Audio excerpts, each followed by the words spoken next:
आज के मुख्य समाचार। वीआईपी मूवमेंट में टैक्सी ड्राइवर से बदसलूकी। छोटा शिमला में शॉर्ट सर्किट से लगी आग। सोलन वार्ड 15 में कांग्रेस का शक्ति प्रदर्शन। चंबा में हिंदू परिषद का बयान। एलपीजी गैस कीमतों में बढ़ोतरी पर मंत्री विक्रमादित्य सिंह का बयान। शिमला में एलपीजी महंगाई पर ढाबा संचालकों का गुस्सा। नगर निकाय चुनाव, भाजपा ने झोंकी पूरी ताकत। अब समाचार विस्तार से।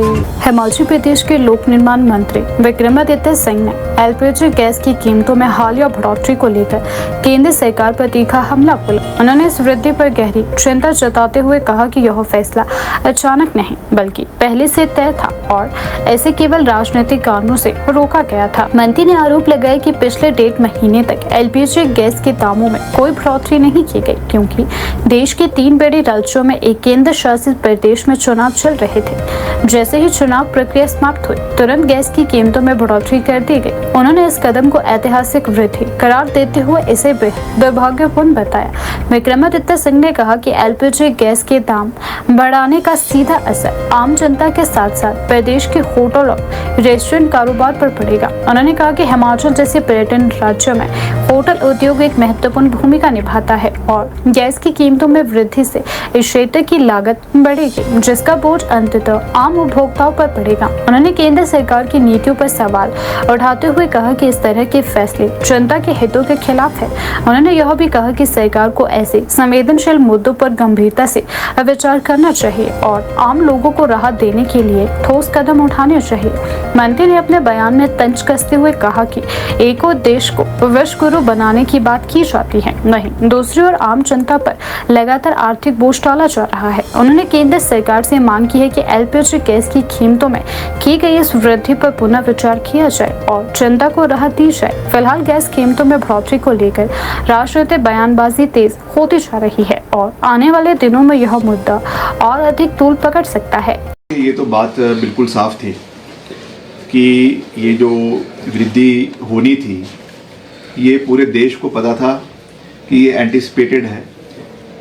इसको केवल राजनीतिक दृष्टिकोण से रोका हुआ था क्योंकि 3 राज्यों में चुनाव चल रहे थे, 3 बड़े राज्य और एक यूनियन टेरिटरी, जिसकी वजह से ये दाम पिछले कई हफ्तों से करीबन 1-1.5 महीने से नहीं बढ़ाए गए थे। और जैसे ही चुनाव ख़त्म हुए, जैसे ही चुनाव का जो है वो पोलिंग पूर्ण हुई, उसके तुरंत बाद जो है इन दामों को बढ़ा दिया गया। और सबसे बड़ी मार इसकी जो है वो कमर्शियल जो एलपीजी के दाम बढ़ाए गए हैं उससे हमारी होटल इंडस्ट्री को प्रदेश के अंदर, हिमाचल प्रदेश के अंदर जो है वो पड़ना स्वाभाविक है। होटल इंडस्ट्री के साथ साथ जितने हमारे ढाबे हैं, रेस्टोरेंट है, आप जानते हैं कि आने वाला सीज़न प्रदेश में जो है टूरिज़्म के प्रति बहुत महत्वपूर्ण होता है। जो हमारे बरसात के पहले का भी ये सीज़न है और जिस तरीके से आपके 19 केजी का जो आपका सिलेंडर है कमर्शियल, उसको 993 रुपये से बढ़ाकर 3071 रुपये, जो अपने आप में एक ऐतिहासिक वृद्धि है, ये की गई है, ये बहुत दुर्भाग्यपूर्ण है। और एक और मोदी सरकार हमेशा ये नारा देती थी कि बहुत हुई महंगाई की मार, अब की बार मोदी सरकार।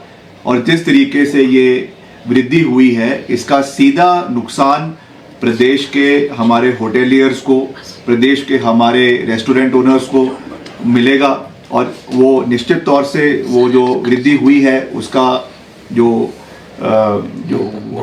उस बर्डन को वो पास ऑन जो है वो कंज्यूमर्स को किया जाएगा, तो दाम निश्चित तौर से बढ़ेंगे। ये बहुत दुर्भाग्यपूर्ण है। और वैसे ही आपका जो 5 केजी का सिलेंडर है ये भी करीबन 549 रुपीज़ से बढ़ाकर इसको 810 रुपये किया गया है। और अभी ये भी एंटिसिपेटेड है, अभी तो केवल एलपीजी के कमर्शियल के दाम बढ़ाए हैं, मगर कुछ दिनों के अंदर अंदर आपके पेट्रोल और डीजल के दाम भी देश के अंदर बढ़ने वाले हैं। तो ये मैं समझता हूँ कि कहीं ना कहीं जो अंतर्राष्ट्रीय कूटनीति जो है डिप्लोमेसी की बात ये करते थे, उसमें पूरी तरीके से ये सरकार जो है वो फेल हो गई है। बारी बारी ये बात कही जाती है कि जो स्ट्रेट ऑफ हॉर्मुज़ में जो ये ब्लॉकेड हुआ है उसकी वजह से जो क्रूड महंगा हुआ है, उसकी वजह से जो इंपोर्ट एलपीजी का महंगा हुआ है, उसका ये जो है विफलता केंद्र सरकार की रही है। उनके जो एक्सटर्नल अफेयर मिनिस्टर है जयशंकर जी, जो कहते हैं कि हम लाल आंख सबको दिखाते हैं, मगर उस लाल आंख का कोई फ़ायदा देश और प्रदेश के लोगों को नहीं मिल रहा है।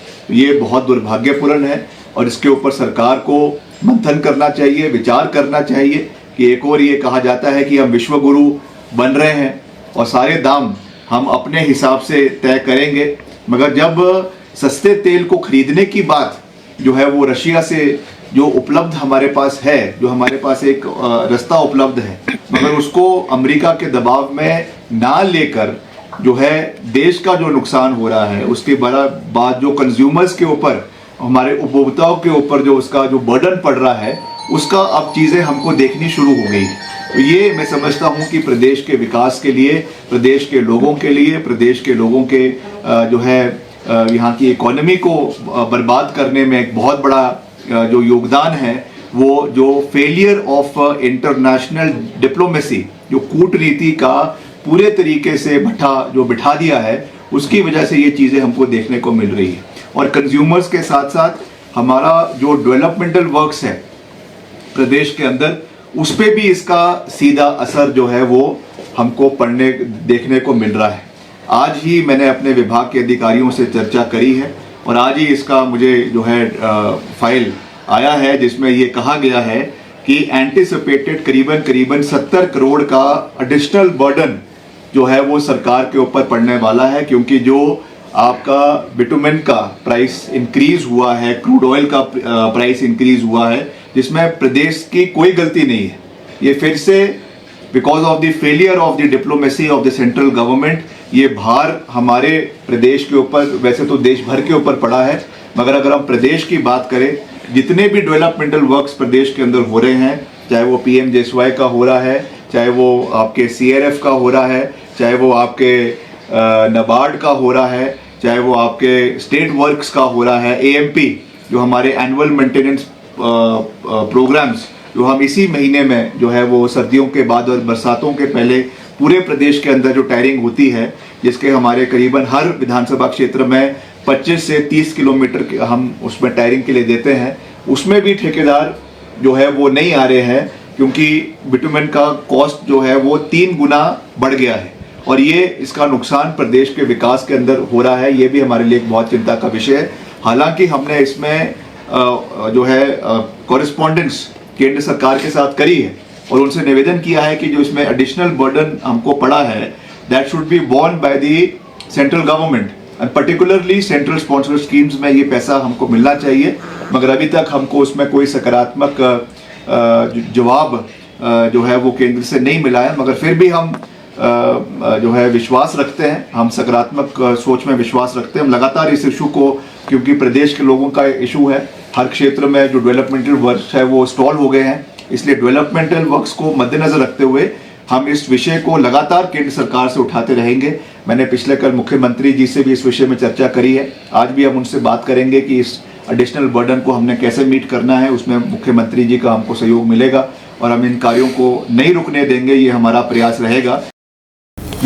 हिमाचल प्रदेश की राजधानी शिमला में एक बार फिर पुलिस के व्यवहार को लेकर बड़ा विवाद सामने आया है, जिसने न केवल स्थानीय स्तर पर बल्कि पूरे राज्य में कानून व्यवस्था की कार्यप्रणाली पर गंभीर सवाल खड़े कर दिए हैं। वीआईपी मूवमेंट के दौरान हुई एक छोटी सी कहासुनी ने इतना बड़ा रूप ले लिया कि मामला अब पूरे देश में चर्चा का विषय बन चुका है। इस घटना का वीडियो सोशल मीडिया पर तेजी से वायरल हो रहा है, जिसमें एक असिस्टेंट सब इंस्पेक्टर ASI एक टैक्सी ड्राइवर के साथ कथित तौर पर बदसलूकी करते हुए उसे लात मारता दिखाई दे रहा है। बताया जा रहा है कि यह घटना उस समय की है जब शिमला में राष्ट्रपति के दौरे को लेकर कड़ी सुरक्षा व्यवस्था लागू की गई थी। शहर के प्रमुख मार्गों पर पुलिस की तैनाती बढ़ा दी गई थी और ट्रैफिक को नियंत्रित करने के लिए कई जगहों पर वाहनों की आवाजाही को रोका जा रहा था। सुरक्षा कारणों से सड़क किनारे खड़े वाहनों को हटाने का विशेष अभियान चलाया जा रहा था ताकि किसी भी प्रकार की बाधा या सुरक्षा जोखिम को टाला जा सके। इसी दौरान शिमला के तवी मोड़ पर आशीष नामक एक टैक्सी ड्राइवर ने अपनी बाइक और कार पार्क की हुई थी।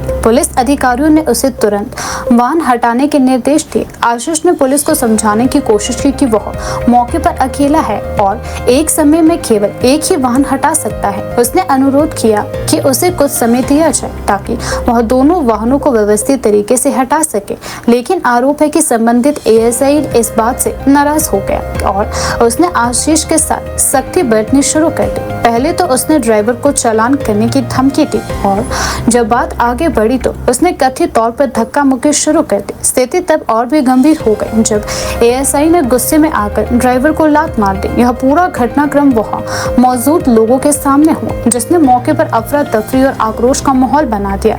इस घटना का सबसे अहम पहलू यह रहा कि ड्राइवर आशीष ने पूरे मामले को अपने मोबाइल फोन में रिकॉर्ड कर दिया। वीडियो के सोशल मीडिया पर सामने आते ही यह तेजी से वायरल हो गया और लोगों की तीखी प्रतिक्रियाएं सामने आने लगी। ट्विटर, फेसबुक और अन्य प्लेटफॉर्म्स पर यूजर्स ने इस घटना की कड़ी निंदा की और संबंधित पुलिस अधिकारी के खिलाफ सख्त कार्यवाही की मांग की। कई लोगों ने इसे पुलिस का अमानवीय व्यवहार करार दिया है। कुछ यूजर्स ने कहा कि यदि ऐसे मामलों में कड़ी कार्यवाही नहीं की गई तो इससे पुलिस और जनता के बीच विश्वास और भी कमजोर होगा। मामले ने जब तूल पकड़ा तो पुलिस प्रशासन को तत्काल संज्ञान लेना पड़ा। शिमला के पुलिस अधीक्षक एसपी गौरव सिंह ने वायरल वीडियो का संज्ञान लेते हुए तुरंत कार्यवाही की और आरोपी एएसआई को तत्काल प्रभाव से निलंबित कर दिया। इसके साथ ही उसके खिलाफ विभागीय जांच के आदेश भी जारी कर दिए हैं। एसपी गौरव सिंह ने अपने बयान में कहा कि पुलिस विभाग में अनुशासन और पेशेवर आचरण सर्वोपरि है। किसी भी अधिकारी द्वारा इस तरह का व्यवहार या शक्ति का दुरुपयोग बर्दाश्त नहीं किया जाएगा। उन्होंने आश्वासन दिया कि मामले की निष्पक्ष जांच की जाएगी और यदि अधिकारी दोषी पाया जाता है तो उसके खिलाफ कड़ी से कड़ी कार्यवाही भी की जाएगी। इस घटना ने एक बार फिर यह सवाल खड़ा कर दिया है कि क्या वीआईपी ड्यूटी के दौरान बढ़ते दबाव के कारण पुलिस अपना संयम खो रही है। वहीं स्थानीय लोगों का कहना है कि शिमला जैसे शांत शहर में इस तरह की घटनाएं बेहद दुर्भाग्यपूर्ण है और इससे पर्यटन पर भी नकारात्मक प्रभाव पड़ सकता है। उन्होंने प्रशासन से मांग की है कि भविष्य में भी इस तरह की घटनाओं को रोकने के लिए पुलिस को संवेदनशीलता और व्यवहारिक प्रशिक्षण दिया जाए। फिलहाल यह मामला पूरे हिमाचल प्रदेश में चर्चा का विषय बना हुआ है। लोग विभागीय जांच के निष्कर्षों का इंतजार कर रहे हैं। अब यह देखना अहम होगा कि आरोपी अधिकारी के खिलाफ आगे क्या ठोस कार्यवाही की जाती है। क्या कर रहा हो? क्या कर रहे हैं आप? क्या कर रहे हैं आप? ये क्या बात हुई सर? ये क्या बात हुई सर? ये क्या बात हुई? आप कैसे मार रहे? आप कैसे मार रहे सर? आप मार कैसे रहे? आयु को बुलाओ जरा। जिस मर्जी को बुला लो सर। आप मार कैसे रहे मेरे को?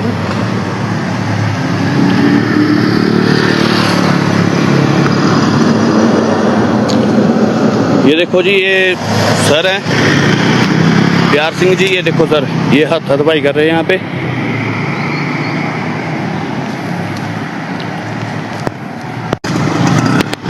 क्या कर रहा हो? क्या कर रहे हैं आप? क्या कर रहे हैं आप? ये क्या बात हुई सर? ये क्या बात हुई सर? ये क्या बात हुई? आप कैसे मार रहे? आप कैसे मार रहे सर? आप मार कैसे रहे? आयु को बुलाओ जरा। जिस मर्जी को बुला लो सर।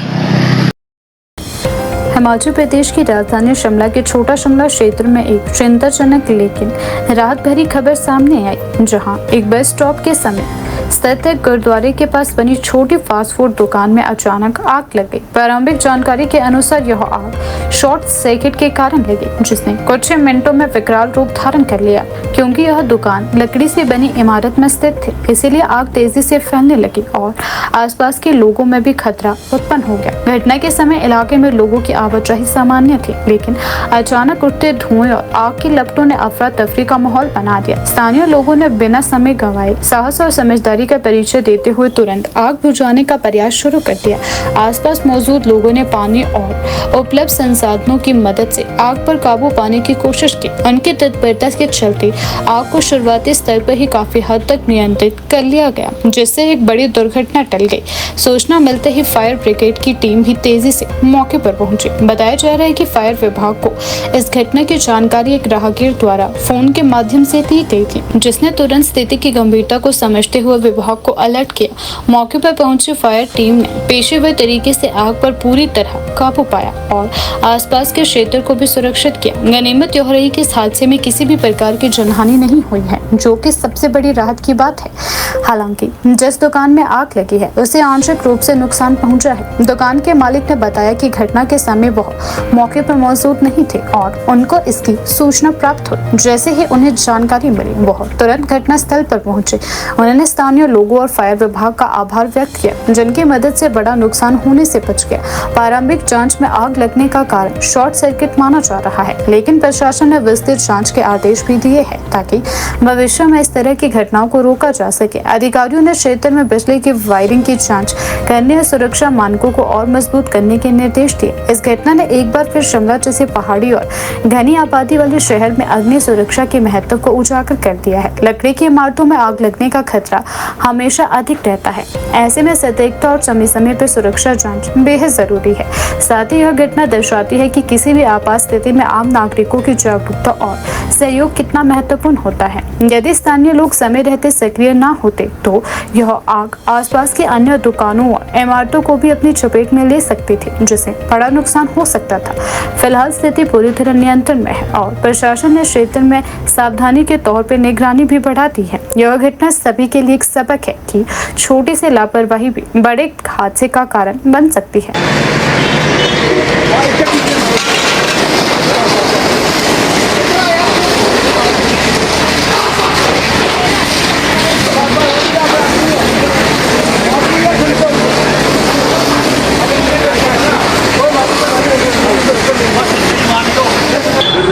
यहाँ से दुकान छोड़ के कैसे से सामान लाने और वापसी आया और देखा इसमें आग लगी हुई है। मेरे को पता भी चला तो लोगों ने मेरे को बताया कि यहाँ पे आग लगी हुई है। ये लाइट से शॉर्ट सर्किट हुआ देखिए, इसकी वजह से इसमें आग लगी है। बाकी गैस वगैरह सारा चीज़ बंद था देखिए, मैंने कुछ भी खोल के नहीं गया देखिए। कितना नुकसान हुआ है? तो नुकसान तो इसमें काफ़ी हो गया। देखिए सामान भी था जो वो भी और जो लकड़ी की जो है वो भी सारे खराब हो गए। कैसे आग लगी है, कुछ पता लग पाया है? सर ये लाइट से शॉर्ट सर्किट हुआ देखिए, उसकी वजह से आग लगी इसमें। कितना नुकसान हुआ है? अब नुकसान सब तो हुआ है, लेकिन देखना पड़ेगा अंदर जाके कितना क्या नुकसान हुआ। मैं तो अंदर जा भी नहीं पाया देखिए, मेरे को पता ही नहीं लगे कहाँ से आग कब लगी। मैं नीचे गया सामान लाने था अपनी दुकान पे, वापसी आया तो देखा लगा कि यहाँ सामान लगी आग। मांग यही करना चाहेंगे सरकार सर कुछ तो सर हेल्प कर सके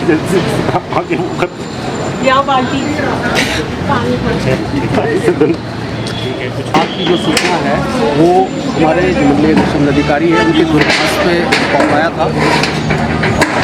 वैसे हमारे टोल-फ्री नंबर भी है, लेकिन ये यहाँ से कोई जो राह गुजर थे उनके कोई मित्र थे उनके पर्सनल मोबाइल पे कॉल आया था। जैसे ही हमें पता चला हम तुरंत मौके पर आए। कैसे आग लगी?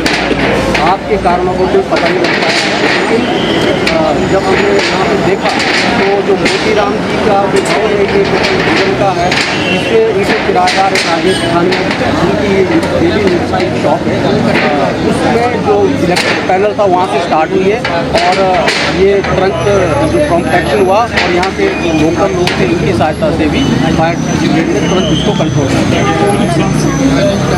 नुकसान कुछ ज़्यादा नहीं है, इनका जो इलेक्ट्रिक पैनल है बस वही जला है, बाकी पूरी जो बिल्डिंग है वो सेफ कर अभी हमारे लोग यही देख रहे हैं क्योंकि ये टोटल वुडन है और देयर इज़ पॉसिबिलिटी ऑफ तो हम इसको आप सर मैं वक्त ठाकुर जी, मैं सब फायर ऑफिसर हूँ। हिमाचल प्रदेश के सोलन में नगर निगम चुनावों को लेकर सियासी पारा लगातार चढ़ता जा रहा है। इसी कड़ी में वार्ड 15 के कांग्रेस प्रत्याशी विनय भगनाल ने आज भारी शक्ति प्रदर्शन के बीच अपना नामांकन पत्र दाखिल किया। नामांकन के दौरान उमड़ी समर्थकों की भीड़ ने यह साफ संकेत दिया कि इस वार्ड में मुकाबला बेहद दिलचस्प और कांटेदार होने वाला है। नामांकन भरने से पहले उन्होंने अपने समर्थकों और कांग्रेस कार्यकर्ताओं के साथ शहर में एक भव्य रैली निकाली और रैली में शामिल लोगों ने हाथों में पार्टी के झंडे और बैनर थामे रखे थे। पूरा माहौल चुनावी रंग में रंगा हुआ नजर आया। कांग्रेस जिंदाबाद और विनय भगनाल आगे बढ़ो, हम तुम्हारे साथ हैं जैसे नारों से पूरा इलाका गूंज उठा। यह रैली शहर के प्रमुख मार्गों से गुजरते हुए नामांकन स्थल तक पहुंची, जहां पहले से ही बड़ी संख्या में समर्थक मौजूद थे। नामांकन प्रक्रिया के दौरान सुरक्षा के भी पुख्ता इंतजाम किए गए थे ताकि किसी भी प्रकार की अव्यवस्था न हो। प्रशासन की निगरानी में शांतिपूर्ण तरीके से पूरी प्रक्रिया संपन्न हुई। विनय भगनाल अपने प्रस्तावकों और समर्थकों के साथ नामांकन कक्ष में पहुंचे और निर्धारित प्रक्रिया के तहत अपना नामांकन दाखिल किया। नामांकन भरने के बाद मीडिया से बातचीत करते हुए विनय भगनाल ने कहा कि वह वार्ड 15 के समग्र विकास को लेकर पूरी तरह प्रतिबद्ध है। उन्होंने कहा कि क्षेत्र में लंबे समय से कई बुनियादी समस्याएं बनी हुई हैं, जिसमें साफ सफाई की कमी, पेयजल की अनियमित आपूर्ति, खराब सड़कों की स्थिति और पार्किंग की समस्या प्रमुख है। उन्होंने भरोसा दिलाया कि यदि जनता उन्हें मौका देती है तो इन सभी समस्याओं को प्राथमिकता के आधार पर समाधान भी किया जाएगा। उन्होंने आगे कहा कि उनका चुनावी अभियान केवल वादों तक सीमित नहीं रहेगा, बल्कि वह धरातल पर भी काम करके दिखाई देगा। भगनाल ने यह भी कहा कि वह लोगों के बीच जाकर उनकी समस्याओं को सुन रहे हैं और उसी के आधार पर अपनी रणनीति को भी तैयार कर रहे हैं। स्थानीय लोगों का कहना है कि इस बार वे ऐसे उम्मीदवार को चुनना चाहते हैं जो प्रस्ताव में उनके क्षेत्र के विकास के लिए कार्य करे और समस्याओं का स्थायी समाधान निकाले। ऐसे में सभी प्रत्याशियों के लिए यह चुनाव एक बड़ी परीक्षा साबित होने वाला है। फिलहाल सोलन में चुनावी माहौल पूरी तरह से गर्म हो चुका है। आने वाले दिनों में प्रचार अभियान और तेज होगा, जनसभाएं होगी और नेताओं का दौरा पड़ेगा। ऐसे में यह देखना दिलचस्प होगा कि वार्ड 15 की जनता किसे अपना प्रतिनिधि चुनती है और किसके सिर जीत का ताज सजता है। आज 15 नंबर से आप लोगों ने प्रत्याशी बनाया है, तो मैं पहले तो सरकार का नेतृत्व का आभार प्रकट करता हूं, अपने मम्मी पापा का और मेरे सभी साथियों का जिन्होंने मुझे 15 नंबर वार्ड से प्रत्याशी बनाया। और मैं तन मन धन से जो मेरी अपनी हैसियत है या कुछ भी है, जो भी मेरे से हो पाएगा, मैं 15 नंबर वार्ड के लिए तत्पर रहूंगा हमेशा। और 15 प्राथमिकताएं क्या रहेंगी आपकी? जी, प्राथमिकताएं क्या? मेरा सबसे ज़्यादा फोकस पानी के ऊपर रहेगा जी। जो मेरे को महसूस हुआ, जो मेरी घर की प्रॉब्लम है, तो वही पूरे वार्ड की प्रॉब्लम है। और बहुत सारी चीज़ें हैं, मेरे पास काफ़ी सारे विज़न है, वो बाद में आपको अगर मेरे को 15 नंबर के वार्ड के लोग मेरे को चुनते हैं तो मैं खरा उतरूंगा उनके उम्मीदों पे। और बहुत सारी मेरे पास 15 नंबर की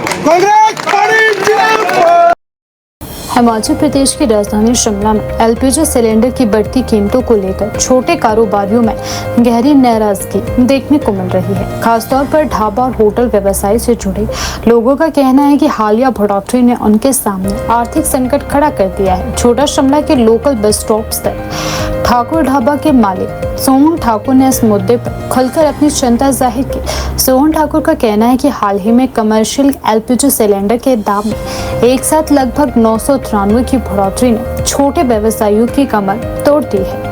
उन्होंने कहा कि यदि कीमतों में थोड़ी बहुत बढ़ोतरी होती तो उसे किसी हद तक संभाला जा सकता था, लेकिन इतनी बड़ी और अचानक वृद्धि ने पूरे बजट को बिगाड़ कर रख दिया है। पूरा संचालन गैस पर निर्भर होता है, ऐसे में लागत में सीधे तौर पर भारी इजाफा देखने को मिलेगा। उन्होंने बताया कि पहले जहां एक निश्चित लागत में दिन भर का खाना तैयार हो जाता था, वहीं अब गैस की कीमतें बढ़ने से हर दिन का खर्च भी बढ़ गया है। इससे मुनाफा घट रहा है और कई छोटे कारोबारियों के सामने दुकान चलाना मुश्किल होता जा रहा है। उन्होंने साफ शब्दों में कहा कि अगर यह स्थिति बनी रही तो उन्हें मजबूरी में खाने पीने की चीजों के दाम बढ़ाने पड़ेंगे। इसका सीधा असर आम जनता पर पड़ेगा, क्योंकि शिमला जैसे पर्यटन स्थल पर बड़ी संख्या में लोग ढाबों और छोटे होटलों पर निर्भर रहते हैं। चाय, नाश्ता, थाली और अन्य खाद्य पदार्थों की कीमतें बढ़ने से आम आदमी की जेब पर अतिरिक्त बोझ पड़ेगा। सोहन ठाकुर ने कहा कि यदि सरकार एलपीजी के दाम बढ़ा बढ़ाती है तो उसे अन्य आवश्यक वस्तुओं की कीमतों में संतुलन बनाए रखने के उपाय भी करने चाहिए, अन्यथा महंगाई का दबाव लगातार बढ़ता जाएगा और छोटे व्यापारियों के लिए टिके रहना मुश्किल होता जाएगा। दिलचस्प बात यह रही कि यह असर केवल शिमला तक नहीं है बल्कि देश के अन्य हिस्सों में भी इस तरह की स्थिति देखने को मिल रही है। उत्तर प्रदेश के नोएडा में भी रेस्टोरेंट संचालकों ने संकेत दिए कि गैस की कीमतों में बढ़ोतरी के कारण उन्हें अपने मेन्यू के दाम अचानक बढ़ाने पड़े हैं। वहीं ग्राहकों ने भी माना है कि आने वाले समय में खाने पीने की चीजें महंगी होना तय है और इसका सीधा असर उनकी जेब पर पड़ेगा। सोहन ठाकुर सहित कई छोटे व्यापारियों ने सरकार से मांग की है कि एलपीजी सिलेंडर की कीमतों पर पुनः विचार किया जाए और छोटे कारोबारियों को राहत देने के लिए ठोस कदम उठाए जाए। उन्होंने कहा कि यदि समय रहते इस दिशा में ठोस कदम नहीं उठाए गए तो आने वाले दिनों में कई छोटे व्यवसाय बंद होने की कगार पर पहुंच सकते हैं। फिलहाल देश भर में बढ़ती महंगाई और एलपीजी की कीमतों को लेकर असंतोष बढ़ता जा रहा है। अब देखना यह महत्वपूर्ण होगा कि सरकार इस मुद्दे पर क्या कदम उठाती है और क्या छोटे व्यापारियों और आम जनता को किसी प्रकार की राहत मिल पाती है या नहीं। यहाँ लोकल बस स्टैंड है, यहाँ पे ढाबा कर रहे हैं शिमला के लोकल बस स्टैंड पे और ज़्यादा बढ़ा दिए, इतना नहीं होना चाहिए ना, एकदम ही बढ़ा देना। इतना रेट थोड़ा ज़्यादा कर दिए, बहुत ही 10-20 रुपये होते तब तो मान भी लेते। ये तो हर चीज़ पे इफेक्ट करेगा, बढ़ेगा, सब हर जगह बढ़ेगा। 10-20 रुपये का तो कोई चक्कर नहीं होता, चलो इतने बढ़ाना एकदम ही गवर्नमेंट का तो चाहिए ना कि थोड़ा इसको ठीक करे। हो गया है उनका ही तो ज़्यादा किया इन्होंने, जानबूझ के ही 230 रुपये कर दिया रेस्टोरेंट वालों को भी, होटल वालों को, कमर्शियल बेस पे जो होता है उसके ऊपर ही ज़्यादा कर दिया उन्होंने। क्या पता गवर्नमेंट क्या कर रही है क्या नहीं कर रही है, इतना करना नहीं चाहिए। सबसे बड़ी बात यह है वजह तो इसमें ऐसा कि जानबूझ के कर दिया उन्होंने, वो है तो है नहीं, कुछ नहीं किया। कोई ऐसा है कुछ कोई भी चीज़ होती तब तो बात भी थी। कोई उस टाइम तो थोड़ा ठीक था, उस टाइम थोड़ा सा ज़्यादा था, अब किले तो भी ठीक होगी तो अब ज़्यादा महंगा हो गया। कोई तो गलती है ना गवर्नमेंट की सारी। तो मांग सरकार से करेंगे बल्कि सस्ता होना चाहिए, महंगा नहीं होना चाहिए।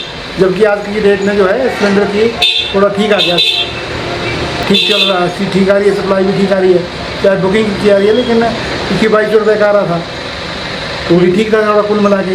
अब तो कुछ भी नहीं, कोई शॉर्टेज नहीं, कुछ नहीं, आपने क्या कर दिया। हम मिल रहा है, ठीक मिल रहा है, बुकिंग में मिल रहा है, लेकिन इतनी महंगाई नहीं करनी चाहिए। कुल मिला के हमारा क्वेश्चन यही रहेगा, बहुत फ़र्क पड़ेगा। अब मजबूरी में तो फिर करना ही पड़ेगा जैसा भी हो, लेकिन इतना करना नहीं चाहिए। पाई नहीं हो पा रही, कहाँ होने से पूछा। अगर रेट भी ज़्यादा महंगे हैं तब तो बात है, फिर रेट हमारे वही रहेंगे, आगे महंगा हो गया सारा, ये बात है। सिलेंडर महंगा हो गया तो आज की डेट में हमारी चाय भी महंगी करो, खाने का भी रेट महंगा कर दो, तब तो बात होती भी है सब जगह। इधर से सिलेंडर महंगा हो रहा, हमारा जो रेट है वही रहेगा, तो इसमें तो फ़र्क पड़ेगा ही पड़ेगा। लेबर भी देनी होती है, बिजली का बिल भी देना होता है, पानी का भी देना होता है, हर चीज़ का देना पड़ता है। फिर कहाँ से करेंगे पूरा? ये फिर चाय का रेट भी ज़्यादा करो, खाने का भी ज़्यादा कर दो, तो तुम कर लेते हैं, जो भी करना हो करते रहो। विश्व हिंदू परिषद के प्रांत अध्यक्ष डॉक्टर केशव शर्मा ने चंबा में पत्रकारों को संबोधित करते हुए राष्ट्रीय सुरक्षा, सामाजिक एकता और हाल ही में सामने आए कुछ विवादित आरोपों पर अपनी प्रतिक्रिया दी। उन्होंने कहा कि भारत के पड़ोसी देश लगातार देश की अस्थिरता को चुनौती देने की कोशिश कर रहे हैं, जिससे वैश्विक स्तर पर भी गंभीर चिंता बनती जा रही है। ऐसे समय में देश के नागरिकों को सतर्क रहने और किसी भी प्रकार के भड़काऊ या विभाजनकारी माहौल से बचने की जरूरत है। पत्रकार वार्ता के दौरान डॉक्टर वर्मा ने कहा कि वर्तमान परिस्थितियों में देश के अंदर सामाजिक सौहार्द बनाए रखना अत्यंत आवश्यक है। उन्होंने लोगों से अपील की है कि वे अफवाहों से बचें और विश्वास न करें और किसी भी प्रकार के विवाद को बढ़ाने से पहले उसकी जांच करें। उन्होंने कहा कि भारत की एकता और अखंडता को बनाए रखना हम सभी की सामूहिक जिम्मेदारी रहती है। इस दौरान उन्होंने एक निजी कंपनी टाटा कंसल्टेंसी सर्विसेज से जुड़े कुछ आरोपों का जिक्र किया। उन्होंने दावा किया कि कंपनी के प्रोजेक्ट या इकाई में कार्यरत कुछ कर्मचारियों द्वारा कथित रूप से हिंदू लड़कियों के साथ अनुचित व्यवहार किया गया है। उन्होंने कहा कि इन आरोपों में जबरन खानपान से जुड़े मुद्दे और धार्मिक भावनाओं को ठेस पहुंचाने जैसे गंभीर पहलुओं का उल्लेख भी किया गया। हालांकि उन्होंने कहा कि कंपनी में कुछ मुस्लिम लोगों के द्वारा हिंदू लड़कियों को जबरन गौमांस खिलाने की घटना भी सामने आई है, जिसका बहुत कड़ा विरोध करते हैं। उन्होंने प्रशासन से मांग की है कि यदि इस प्रकार की कोई घटना हुई है तो उसकी निष्पक्ष जांच और पारदर्शी जांच करवाई जाए ताकि सच्चाई सामने आ सके और दोषियों के खिलाफ उचित कार्यवाही हो सके। आज जिस विषय के लिए हम यहाँ एकत्रित हुए हैं, बजरंग दल की कॉल पे बड़ा ही ज्वलंत विषय है और बड़ा ही संवेदनशील और एक चिंता का विषय है हमारे देश में बाह्य व आंतरिक बड़ी तरह के जो षड्यंत्र भी रचे जा रहे हैं और खतरे सामने नज़र आ रहे हैं। बाह्य खतरे तो हम सबको नज़र आ रहे हैं।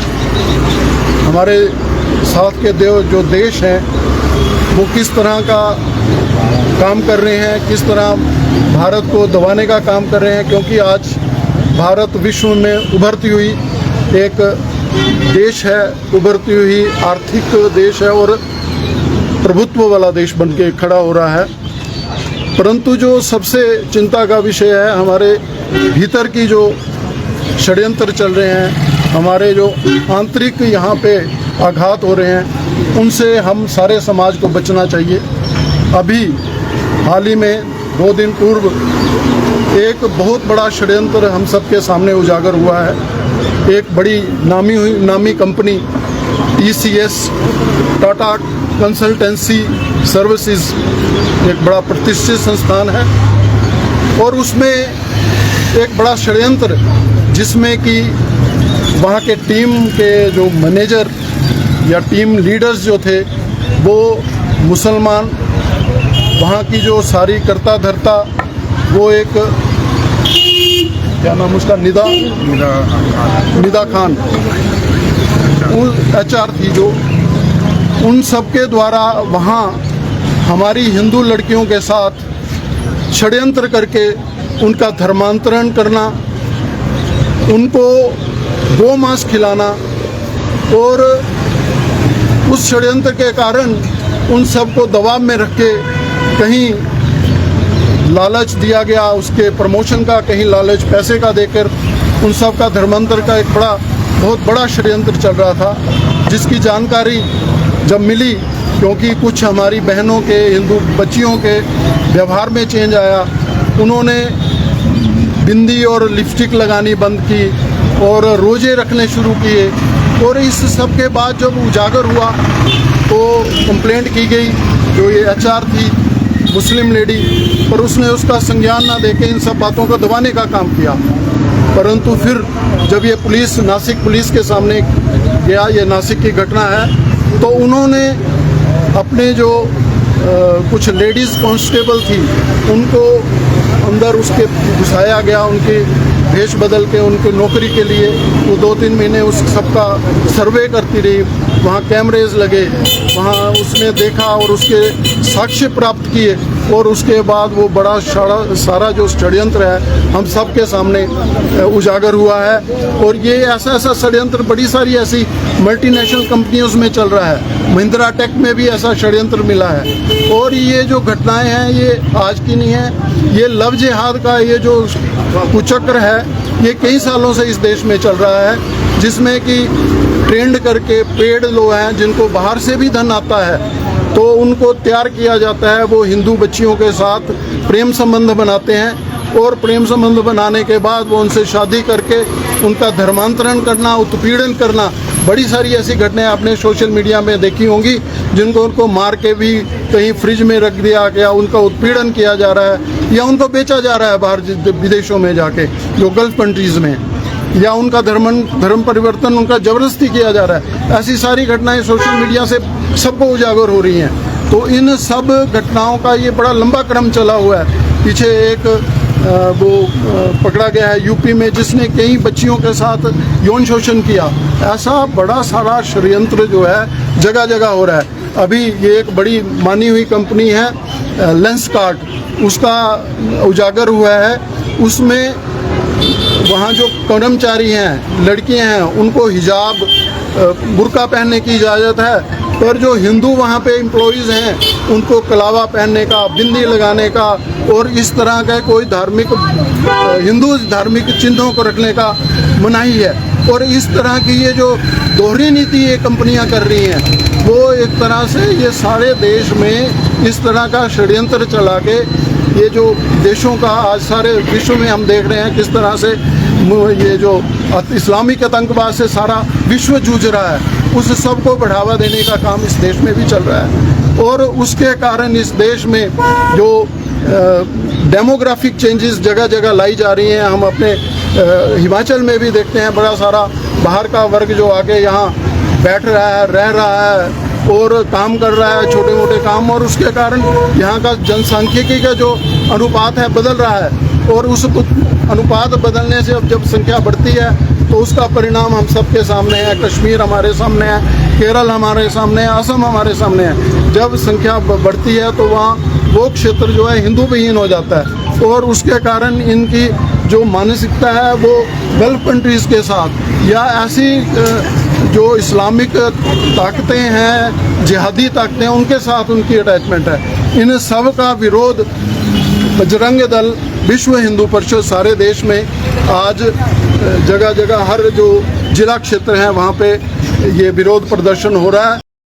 हिमाचल प्रदेश में नगर निकाय चुनावों को लेकर सियासी सरगर्मियां चरम पर पहुंच गई हैं। नामांकन के अंतिम दिन भाजपा ने पूरे प्रदेश में मजबूती के साथ चुनाव मैदान में उतरने का दावा किया। इस अवसर पर भाजपा प्रदेश अध्यक्ष डॉक्टर राजीव बिंदल ने कहा कि पार्टी सभी नगर निकायों में पूरी ताकत के साथ चुनाव लड़ रही है और जनता का रुझान भाजपा के पक्ष में दिखाई दे रहा है। डॉक्टर बिंदल ने जानकारी देते हुए बताया कि प्रदेश के 4 प्रमुख नगर निगम धर्मशाला, पालमपुर, सोलन और मंडी सहित 22 नगर पालिकाओं और 25 नगर पंचायतों में भाजपा अपने उम्मीदवार उतार रही है। उन्होंने कहा कि इन चारों नगर निगमों में भाजपा अपने चुनाव चिन्ह पर चुनाव लड़ेगी, जबकि अन्य निकायों में चुनाव आयोग के दिशा निर्देशों के अनुसार समर्पित उम्मीदवारों के माध्यम से चुनाव लड़ा जाएगा। कांग्रेस सरकार पर हमला बोलते हुए डॉक्टर बिंदल ने कहा कि मुख्यमंत्री सुखविंदर सिंह सुक्खू के नेतृत्व में प्रदेश की जनता पिछले 3 वर्षों में बेहद परेशान रही है। उन्होंने आरोप लगाया कि कांग्रेस ने सत्ता में आने के लिए जो गारंटियां दी थी वे अब पूरी तरह झूठी साबित हो चुकी है।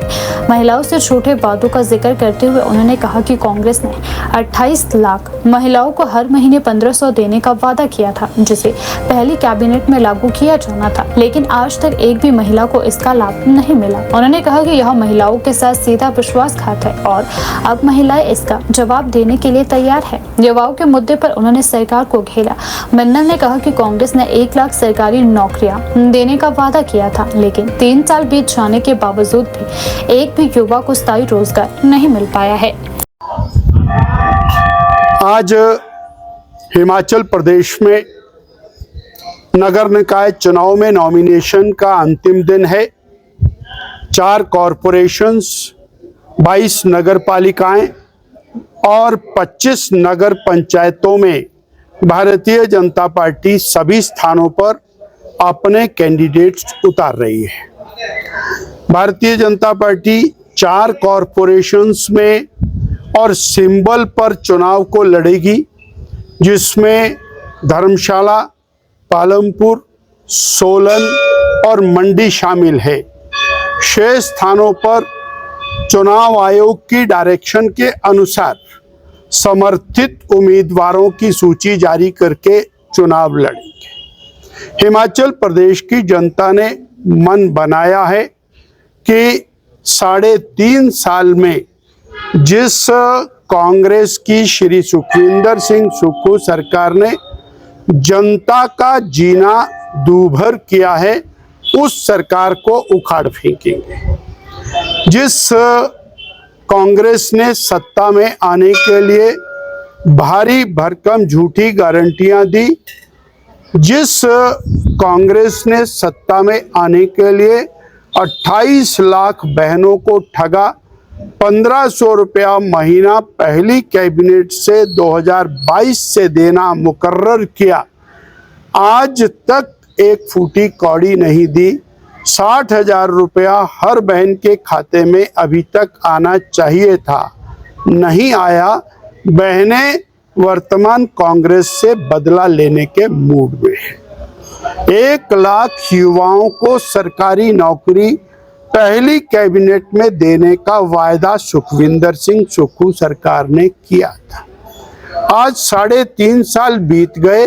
सरकारी नौकरी, पक्की नौकरी, 58 साल वाली नौकरी, जिसको लेकर बड़े बड़े और टॉल क्लेम्स किए गए थे, एक भी नौकरी बेरोजगार युवक को नहीं मिली।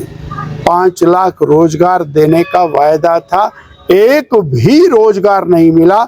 बेरोजगारी की दर 3.5 साल में दुगनी हो गई हिमाचल प्रदेश में। ये आज तक के इतिहास की सबसे निकम्मी सरकार है और सिरमौर जिला इस सरकार की जो नालायकी है उसको झेल रहा है। सिरमौर जिला में विकास चहुमुखी जो हो रहा था वो पूरी तरह से बंद हो गया। केवल और केवल केंद्र की मोदी सरकार द्वारा दिए गए पैसों से जो सड़कें बन रही हैं वो ही हैं। 100 से ज्यादा स्कूल, कॉलेज, अस्पताल वो बंद कर दिए इस सरकार ने। बच्चों को पढ़ने से भी महरूम कर दिया, इलाज से महरूम कर दिया। हिम केयर की योजना से लोग इलाज करा रहे थे, उससे महरूम कर दिया। आज जहां बेरोजगार ठगा है, जहां बहनें ठगी हैं, वहां कानून व्यवस्था की धज्जियां उड़ी। और ऐसे में विकास को बंद करने का जो अपयश है वो वर्तमान सरकार के हिस्से में आता है। इसलिए जनता हिमाचल प्रदेश की सभी पंचायती राज नगर निकाय चुनावों में कांग्रेस पार्टी को, कांग्रेस की सरकार को, वर्तमान सरकार को शिकस्त देगी, ऐसा तय है।